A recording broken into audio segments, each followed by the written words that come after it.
Hey everybody, it's Ed Zoller with Villa Realty Group with your end of June real estate market update for 2024 for Southwest Florida. For those of you who don't know me or haven't listened to these videos before, I've been a real estate agent over 22 years, full-time in Southwest Florida, and data analysis is something that I have done almost every single year that I've been in business. Educating my clients is my sole mission statement, so buyers and sellers can make good informed decisions. Real estate is a very emotional business, but I like to take emotions out of it, look at raw data, and this is what this is. It's going to be a data-filled video. Feel free to download this PowerPoint as a PDF at leecountymarketupdate.com, the website down here. I'm not going to go through every single slide. I'm just going to talk about the graphs and try to make this a fast overview highlight reel of this. So, supply did go down, as it has in every single year, except for this garbage year right here, which was COVID, which everything all got messed up. But this is not unnormal. This is exactly normal for our market. We tend to peak out in March, and we drop to September, and then our inventory starts growing again. And this, you can see this with these little dumb arrows I put on this. And what do you think this is going to happen? It's probably going to go down until September and then start going back up again. But you can see how much higher this is. These all were sharp. From come March, they immediately started going down in April, and this was kind of April went up, and then May, and then now it's starting to make its way down. So if we do follow this trend, we will bottom out in September. I think we're going to be around 8,000 homes for sale, and then it should go right back up. And look how steep it goes. It goes up about 3,000 homes. So if we get down to 8 and go up to 11, we will hit an all-time high of inventory. But our inventory did go down 3% in July, as we expect. Demand, though, horrible, absolutely horrible. You can see the long-term average here of 1860, and you can see even during our peak, when we hit March and demand goes up. See, this is January, and March our demand starts going up. So you kind of couple those things together. Inventory is going to go up from September to January. Then the demand comes in. Then buyers are all over the place trying to buy homes. So if you're a buyer, September to January, you can just take that from these two graphs alone. There's your data so that you can be a more educated buyer to say, I bet I'll get better deals in September to January as opposed to joining the entire wolf pack when everyone's trying to buy a home or buying it when the inventory is starting to go down. That's kind of how you take this data and kind of imply it to what your purpose is. But I do want you to see the lower trending lines of these peaks in March. And as you can see here, I wanted to pinpoint this out. January this year, we had 924 sales out of 5 cities in our entire huge county in Florida, and we only had 1,056. That is low. That is the second lowest that we've had in 40 years. It has never been that low. And it's not just here. This is not just a local thing. This is actually a nationwide thing. I'm going to go to the next graph. This is the Mortgage Brokers Association, MBA. Data came out by investing.com, and it shows the graph of mortgage applications, and they do it by an index. And as you can see here, in 2024, we are absolutely in the basement. This is the garbage pail of applications. This is 60% lower than our peaks during COVID, and 35% lower prior to COVID on just normal levels. And this is what's happening when interest rates go up. And I don't care if they've even gone down a half a point like they have been, but then they go back up a half a point, and they've been teetering around 6 and 7% for the last 6 months. We've had horrible applications. People aren't getting loans. So that is demand for the country, not just Southwest Florida. So just something to put in the back of your brain about demand out there and what the future of demand is going to be. Well, our demand went to a second lowest in 40 years. What do you think happens to price when no one wants the homes? Well, they should go down. Now, last month, you look at that data, that was a freak of nature. It didn't even budge. It went down $100.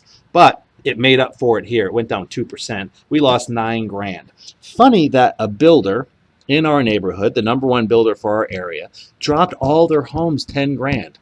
Kind of funny that they did a 10 grand drop this month, and for this and the overall average of homes dropped 9 grand. Do you understand when a builder drops their price 10 grand, it causes downward pressure on the used market as well? Maybe the memo doesn't go out immediately. Maybe sellers, if they don't have an agent who keeps up on this kind of stuff like I do, they won't even know that builders did that. They're just going to look at the market and say, well, the other used market people that haven't gotten the memo either, they're all here, and we wonder why we're not selling. Well, it's maybe because a builder is stealing all the buyers for themselves because they keep doing with the price drops and crazy incentives. So that's a positive thing for buyers. Affordability, it did go down, and that's great. That's a good positive step move. Our average household income actually went up, so that's a good thing. Interest rates went down. That's a great thing. That's 3 things that all happen good for buyers. But look at the percentage we're at, 41%. That's better than 44.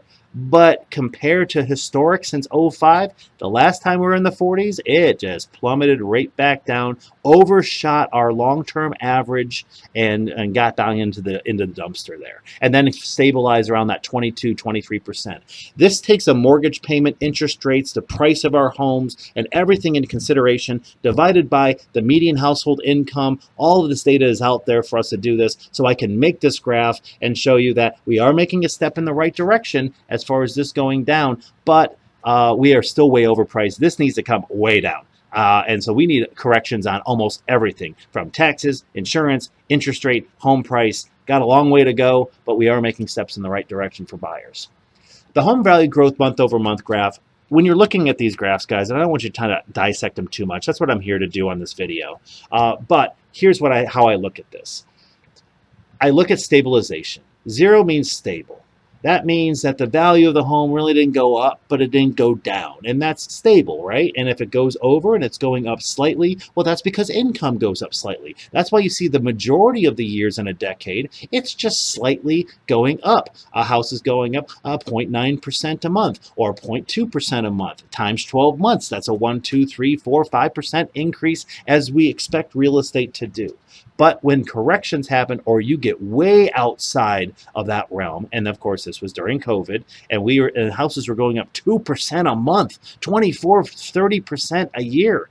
Well, what do you think happens? Well, last time it happened, it crashed and it overcompensated, went below the 0, went way down, and then our prices eventually found an area of support where people started buying again, and we started making our way back up. Well, we're not going up, are we? We are getting further from this line, and so you look at the direction of this graph, and if it is going further away from 0, and then we will expect for the next few months for us to not be stable. We are not stabilized. You look at this graph and go, are we stable? Nope, we're getting further away. We're getting more and more unstable until we start making a turn. Price cuts is interesting because I did do another ranking for Florida, and there was a time that we were number 1 in the country at like 39% of all listings were dropping their price, almost 40%. And that was almost to the levels of 05, 06 when we were starting to crash back then. But now historic norm's about 22%, and we're at 27.6, I think. So it's good that we're going down. We're still elevated. We're still having more price cuts, but it just shows that this is what I think when you look at price cuts and you look at how much things are selling for based on their asking price. This is because we're having so many price cuts that sellers are no longer cutting price a grand or two. I'm seeing significant cuts in price, 10, 15, 20 grand off of their value because they're just not getting the message that the builders are giving them right now, that they need to price drop themselves. A used home should never be worth more than a new home, ever, because no matter what you do to a home, you can't make it new. You can't go back in time. And you can add a pool that adds value, fences, all that stuff is good. But at the end of the day, buyers would probably rather have a new home as opposed to a fancy used home with used equipment and everything else. But this is a positive thing that we came down. And then ranking the rest of the Florida, there was a time we were number 2 and Punta Gorda was number 1, and then Tampa made the top 10. It was like watching a horse race. And then look at that, Tampa just jumped right to the pack. They are the biggest price cut city that we have. Their home value growth has dropped from 3.9 down to 2.7. So this is going in the direction of getting into the negatives. They are 31% overvalued. Their value to income ratio is well over 3 and 4. So this is showing me that Tampa is starting to make its move, something that we've already been doing for about 12 months now. But you can still see here, Punta Gorda, negative 3.5, Cape Coral, Fort Myers, negative 2. We got negatives in Panama City. They were in the positives 2 months ago. Northport was in the negatives. They're starting to get less in the negatives. Villages are starting to explode into that. But if you kind of look at these month by month, you'll see how we were at 1.3%, then 1%, then -1, then negative, and it keeps going. These are all happening at different times, but all within a year. So that's something to kind of look at this and hey, we're not number 1, number 2, we're not even in the top 10, but we're still in the top 15. So we'll see what we are next month. So statistics, real briefly, going from last month the 1st to this month the 1st. Our homes for sale went down. We knew that. We expected that. Our solds went down. We were expecting that. Didn't expect that big of a drop in sales, 12%.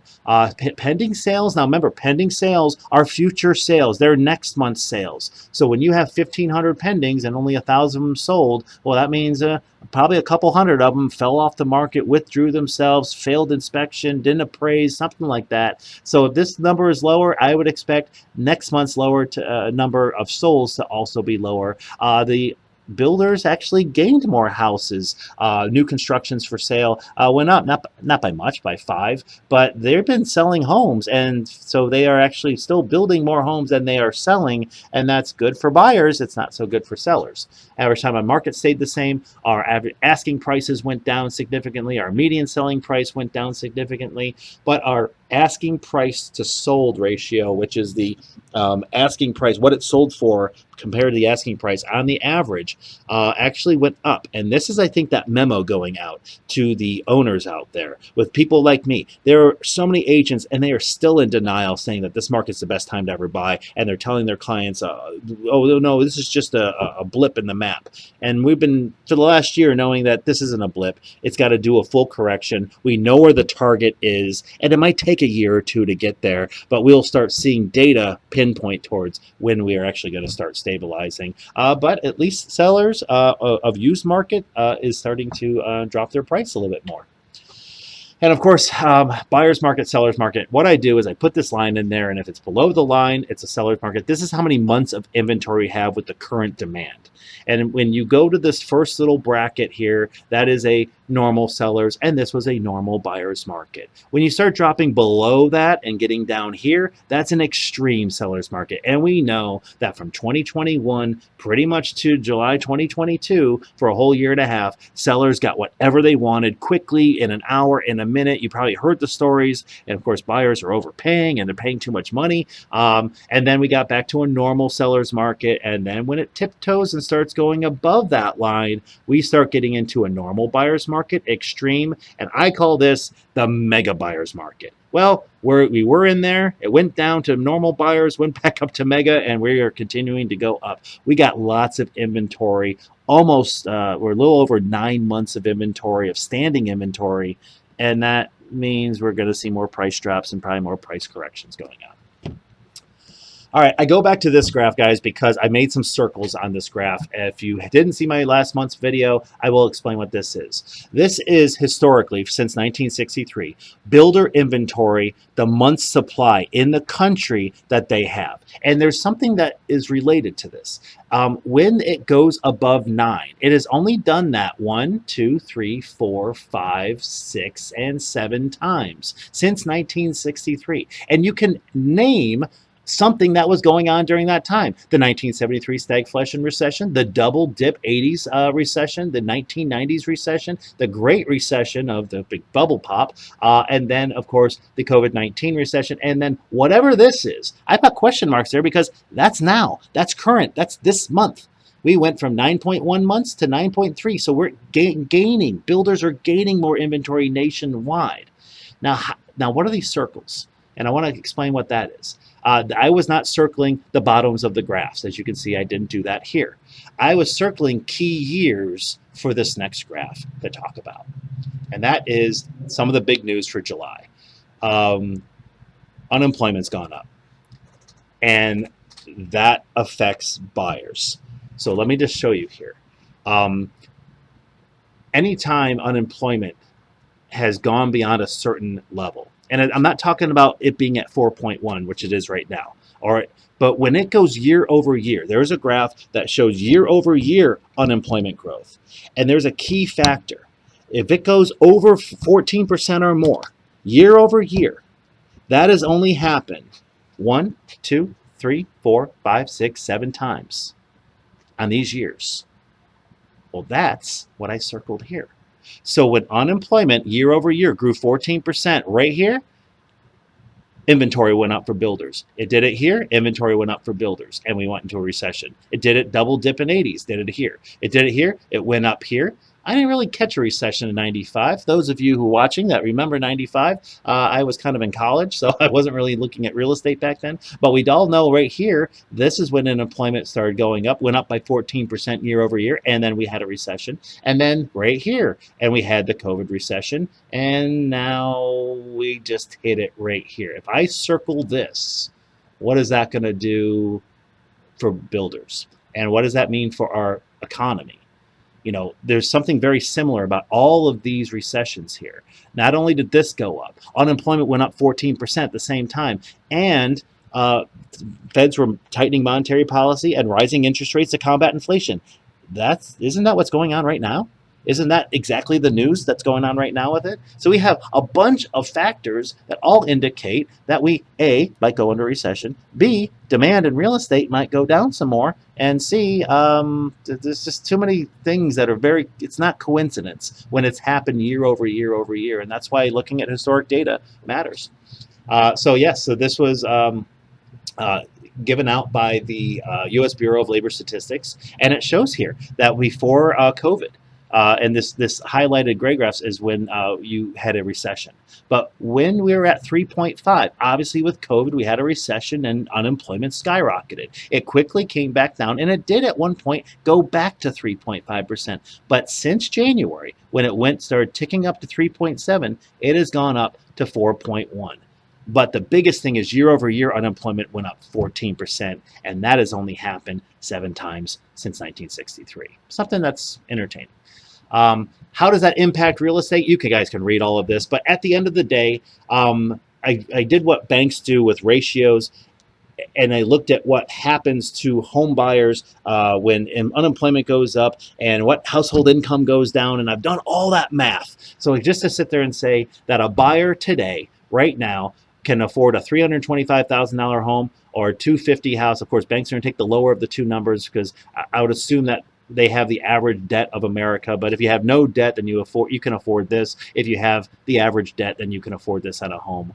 But if unemployment increases too much, last time we had a spike like this in unemployment in Lee County, the household income dropped 10% over 2 years. So I did that math. I dropped the income 10% and showed here that instead of 325, a no debt person would lose 50 grand of buying power, and a debt person would lose 50 grand of buying power. And if the buyers lose 50 grand of buying power, what happens to prices? It's going to reflect back to the sellers. We're going to lose another 50 grand, and that's what causes more markets to go down and be further away from stabilization. And then the last piece of news is there was a thing that came out literally like yesterday, Fox Business News. According to Zillow, the foreclosures are starting countrywide because of affordability and because people who may have FOMO'd into a house last year, 2 years ago at a high price, the insurance keeps going up, the taxes are going to go up on the house, and they can't afford it. Maybe they got it a little over their heads in the beginning just so they can get a house. And so as you can see here, to buy a house now, you got to go from a $59,000 salary to $106,000. There's a very few people that make that in Lee County. Probably the top 20% of wage earners make this here. So when I look at foreclosures, or I see reports that foreclosures are starting to uptick in the first half of 2024, there is something I can look for and graph out for Lee County, which I've done right here. It's called list pendants. A list pendants, when you stop paying a bank, usually the first 30 days happen No big deal. The bank then starts calling and harassing you, and then within 30 days, so 60 days after you've not paid them and you haven't paid 2 mortgage payments, they're going to file a list pendants to the lead clerk or to the county's clerk of courts to say they're acknowledging that the payment's in default and we're starting the foreclosure process. And as you can see here, when they had the ban on foreclosures, not a lot of list pendants here. This is our long-term average, 104 a month, and you can see that we are starting to spike. We went from 40 to 180. That's a 400% increase just in a year and a half. So this is something that it's not to the levels where it's going to be, oh my God, we're going to have a ton of foreclosures. And guys, understand, it takes 700 days in Florida to have a foreclosure go from list pendants to close. So you're not going to see the foreclosures for probably a couple years. But when list pendants start upticking, you're going to see short sales again. I actually just got one myself for a couple that life happened and they had to move. And so now they're stuck being upside down in the house and we have to do a short sale. So this is something that I'm tracking here. This is news that came out. So I always want to try to see how that implies to real estate. But it's too soon to start saying the sky is falling. We're going to be Foreclosureville, USA, when we only have 180 list pendants. When we had our foreclosures going on, we had 1,000 list pendants a month. So we're nowhere near that. But I do see that uptick. This is unnormal because they had a ban, never had that before, but this is fairly elevated from our long-term average. So what does all this mean? Yep, unemployment's starting to go up. FOMO buyers are getting short-saled and stop paying the mortgage companies. Buyers out there, just be patient. This is what all this means. Sellers, again, get out of this market. Get as much fake equity as you can if you're thinking of selling in the next 1 to 2, 3 years. If you're not, then stay in your home, because you probably got a low interest rate. It's probably the cheapest thing you can live in right now. And I would advise you not to sell the home. But if you're thinking, I want to sell or upsize or downsize next year, you may want to start looking at this data, start analyzing it. If you're in Lee County, you can call me. I can give you an idea of what your house is worth. And buyers out there, I think patience is in this game, and patience till when? Until the deal becomes right for you, so that you can afford it and be comfortable into it. So if you do buy a home this year, next year, then the deal has to be extraordinary, like this next house. Now, last month I did a smaller house, lower price. This is a 4-bedroom, 3-bath, 3-car garage, 2,372 square foot under air. It's got plank flooring, porcelain. It's got 10-foot ceilings, 8-foot doors. No one ever going to be behind you. A big old preserve, huge lot. Who doesn't want this house? Stainless steel appliances, smart home package, name it, this has it. Everything you need in a cool community with a low HOA. All right, so let's pretend this isn't a brand new house with builder incentives. So price would be $479,999. Your down payment on FHA loan would be 3.5% or $16,800. Closing costs $8,800. Your total down payment out of pocket is $26,000. Insurance on a used house about $2,000 on this size of a house. Interest rate as of today actually went down a quarter point, so it went from 6.25 to 6.125. Taxes $57.11, which after you homestead it. Total payments $37.20. Yeah, guys, this is an expensive home, but it is a huge big home, and it includes the HOA as well. Now let's look at what these builders are doing. Yet not only did they just price drop $10,000, but for this huge house, they're also offering a buy down and $22,000 in flex cash. So like I showed you last month, what we do is we have the same purchase price. You have a down payment, but the seller pays the closing costs using this. We have some left over, a lot left over, but you have no closing costs, which means your total down payment is about $9,000 less than, so $9,000 less out of pocket. Insurance, because it's new, is significantly lower, almost 40% lower because it's brand new as opposed to if this house was used. Interest rate of 4.99, using the rest of that flex cash to buy down 5.5 down to 4.99. And again, same taxes, and the total payments $32.22, which includes the $128 HOA. That's a difference of $500. The same savings that if you waited for this price to go down to $400, that's $80,000 drop in price, an 18 to 20% drop in value. You are getting the same monthly payment as if that happened. So that's kind of one of those extraordinary deals that we can make from these distressed builders. And they're changing almost monthly, if not weekly. They just did a price drop. I would say next month they might do another one. But will they offer these interest rates? Will they offer these incentives? So that's the thing that we don't know. But right now, with the current incentives that we can get on these things, we can get a monthly payment like an $80,000 drop in price. So that's kind of important. And for buyers out there, if you're interested in these kind of things, I'm always a phone call away. So let's do overview real quick. Inventory went down, demand went down a lot, pending sales went down more, home value growth year over year is getting further from the stable line, list pendants are starting to uptick as far as foreclosures might be rearing their ugly heads, unemployment ticked up again as well. This is all data. And that's why I say you take the emotion out of it, you look at the data, you analyze it. Facts don't lie. And all of my data comes from all of these sources. I had to add some more in there. And the websites that you can go to. Obviously, you can't go on our MLS unless you're an agent, but you guys can research and get all this data that I pulled up on this as well. And of course, if you love to hear your feedback, your comments, of course, if you have made it this far in the video and you have not subscribed, do that for me because it does help the channel. I'm not trying to get a lot of subscribers. I'm talking about Southwest Florida real estate. How many people can I get? But if you'd like this kind of information, or if you want me to research your zip code and give you kind of like a smaller version of this, I don't care where you live, what state, you give me a county, you give me a metro area, you give me a zip code, and I can sit there and tell you everything you want to know, at least a lot of this stuff. But Southwest Florida is my home. It's where I've been doing real estate full time for over 22 years. And so obviously I'm a little more knowledgeable about this area than yours, but I can give you some insight as far as that data goes. And of course, if you ever need me for anything, so buyers, you can still use my teacherscanbuyhomes.com if you're thinking of buying. Lee County Market Update, you will see all of these updates. By phone number, if you ever want to reach out, that is my personal cell phone number. And I look forward to chatting with you soon.